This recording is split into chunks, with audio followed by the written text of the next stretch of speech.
নমস্কার বন্ধুরা, সাবুর লাইফস্টাইল চ্যানেলে আপনাদের সকলকে স্বাগত। বন্ধুরা, আজকে আবারও চলে এসেছি একটি নতুন ভিডিও নিয়ে। তো বন্ধুরা, আজকে আমি শেয়ার করে নেব সহজে কিভাবে বাড়িতে কাজল আপনারা তৈরি করে নিতে পারেন। তো বন্ধুরা, আপনারা তো জানেন কাজল আমরা সাজের জন্য যে কাজল ব্যবহার করি তা বাজার থেকে কিনে নিয়ে ব্যবহার করি। এতে কিন্তু নানা রকমের কেমিক্যাল থাকে, যার জন্য লং লাস্টিং করে। তো অনেকেরই কিন্তু চোখে কাজল পরার অনেক অসুবিধে হয়, কিন্তু আমরা যদি বাড়িতে সহজভাবেই কাজল বানিয়ে নিতে পারি তাহলে কোনো সমস্যাই থাকবে না। তো বন্ধুরা, কাজল তৈরি করার জন্য আমি প্রথমেই নিয়ে নিচ্ছি এইরকম একটি তুলো, কিছুটা পরিমাণ তুলো। তারপরে নিয়ে নিচ্ছি গাওয়া ঘি, যে ঘি আমরা বাড়িতে ব্যবহার করি খাবার জন্য, রান্নার কাজে, সেই রকম ঘি আমি নিয়ে নিয়েছি। এরপর ঘিটি আমি পুরো তুলোর সাথে ছড়িয়ে দেব। তো দেখুন বন্ধুরা, আমি এই ঘিটি পুরো তুলোর মধ্যে ছড়িয়ে দিয়েছি। এরপর আমি নিয়ে নিয়েছি জোয়ান, যে জোয়ান আমরা বাড়িতে ব্যবহার করি খাবার হজমের জন্য, সেই জোয়ান আমি কিছুটা পরিমাণ নিয়ে নিয়েছি। আর নিয়ে নিয়েছি একটি আমন্ড বাদাম। এই আমন্ড বাদামটা আমি একটা গ্রেটারের সাহায্যে একেবারে গ্রেড করে ওই কটন তুলোর ওপর ছড়িয়ে দিচ্ছি। আর এই যে প্রত্যেক কটা উপাদান দিলাম, এই প্রত্যেক কটা উপাদান দিয়েই আজকে আমি কাজল তৈরি করে আপনাদেরকে দেখিয়ে দেব যে বাড়িতেও এত সুন্দরভাবে লং লাস্টিং কাজল তৈরি করা যায় উইদাউট কেমিক্যাল ফ্রি, যেটি আমরা ব্যবহার করলে আমাদের চোখের কোনো জ্বালা পড়া হবে না, কোনো রকম চোখের সমস্যা হবে না। আর হোমমেড এই রকম কাজল যদি বাচ্চাদেরকেও ইউজ করায়, বাচ্চাদের কোনো সমস্যা হবে না। আর বড়রাও তো ইজিলি ব্যবহার করতে পারি।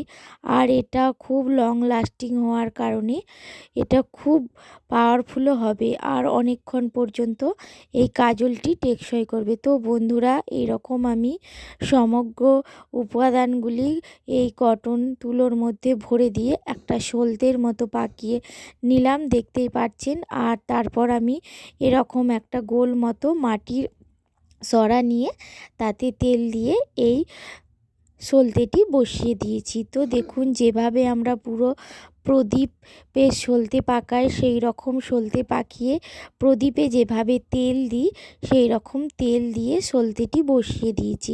এরপর দেখতেই পাচ্ছেন বন্ধুরা, ঠিক সেম প্রসেস যেমন আমরা প্রদীপ জ্বালাই সেই রকমভাবে এই সলতেটি জ্বালিয়ে নিয়েছি। আর দুধারে একটু স্ট্যান্ড দিয়ে এরকম একটা স্টিলের থালা আমি প্রদীপের ওপর, শিখার ওপর চাপা দিয়ে দিচ্ছি, যাতে পরে এর ধোঁয়া কালিটি থালার মধ্যে পড়ে।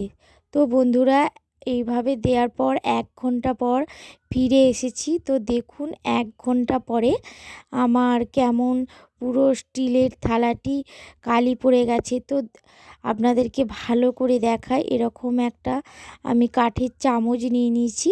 তারপর এই কালির থালাটির মধ্যে আমি ঘষে ঘষে কালিটি, যে ছাই অ্যাশ বলুন, কালো রঙের যে কালি পড়েছে সেটাকে আমি এক জায়গায় জড়ো করে নেব। তারপর আমি কাজলটি রেডি করব।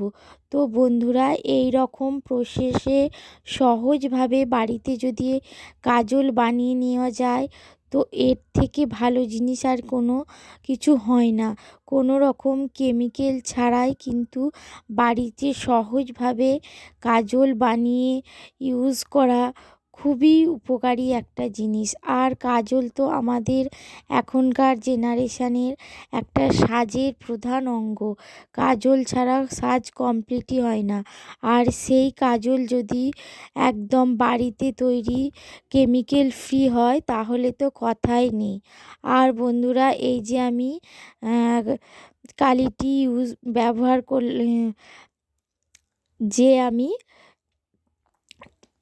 আমি কাজলের যে গুঁড়ো পাউডারটা নিলাম সেটি একটি কন্টেনারের মধ্যে রেখে দিয়েছি।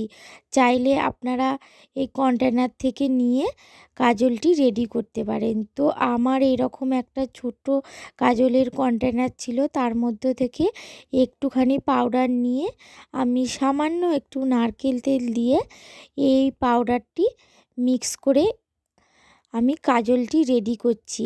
আর বাকি পাউডারটা আমি স্টক করে রেখে দিচ্ছি, পরবর্তীকালে আমার ফুরিয়ে গেলে আবার আমি রেডি করে নেব।